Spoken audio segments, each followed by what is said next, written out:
കളമശ്ശേരിയിൽ വീണ്ടും തെരുവുനായ ആക്രമണം.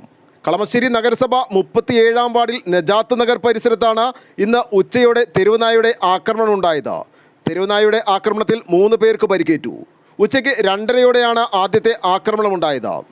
നജാത്ത് നഗറിൽ അങ്കണവാടിക്ക് സമീപം ഇതര സംസ്ഥാന തൊഴിലാളിയായ ഒരു പുരുഷനാണ് ആദ്യം കടിയേറ്റത്. ഇയാളുടെ കൈക്കും മുഖത്തും നായയുടെ കടിയേറ്റു. പിന്നീട് ഇതുവഴി വന്ന വട്ടേക്കുന്നം പട്ടാളം നാസർ റോഡിൽ വാടകയ്ക്ക് താമസിക്കുന്ന ഇടുക്കി സ്വദേശിനി ചെല്ലത്തായുടെ മേൽ ചാടി വീണ നായയുടെ കടിയേറ്റ് കയ്യിലെ 5 വിരലിലും മുറിവേറ്റു. ഇതിനുശേഷം വീട്ടിലെ മുറ്റത്ത് ഓല മെടഞ്ഞുകൊണ്ടിരുന്ന പടിഞ്ഞാക്കര വീട്ടിൽ സരോജിയുടെ മേൽ ചാടി വീണ നായയുടെ ആക്രമണത്തിൽ നെറ്റിയിൽ മുറിവേറ്റു. 3 പേരും എറണാകുളം ഗവൺമെന്റ് മെഡിക്കൽ കോളേജിൽ ചികിത്സ തേടി. ഉച്ചയ്ക്ക് 1:30-യോടെ സമീപത്തെ സ്കൂൾ കോമ്പൗണ്ടിലും ഇതേ നായ കടിക്കാനായി വിദ്യാർത്ഥികളെ ഓടിച്ചു. പേപ്പട്ടിയാണോ എന്ന ആശങ്കയിലാണ് നാട്ടുകാർ.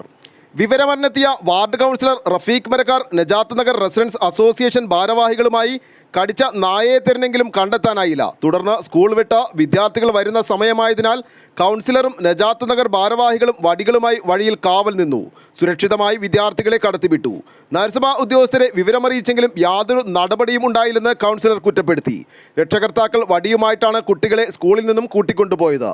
കഴിഞ്ഞ ദിവസം കൂടിയ നഗരസഭാ കൗൺസിൽ യോഗത്തിലും തെരുവുനായ ശല്യത്തിനും അലഞ്ഞു തിരിഞ്ഞു നടക്കുന്ന കന്നുകാലികൾക്കുമെതിരെ നടപടിയെടുത്തില്ലെന്ന് പ്രതിപക്ഷം കുറ്റപ്പെടുത്തിയിരുന്നു. News desk Kalamassery.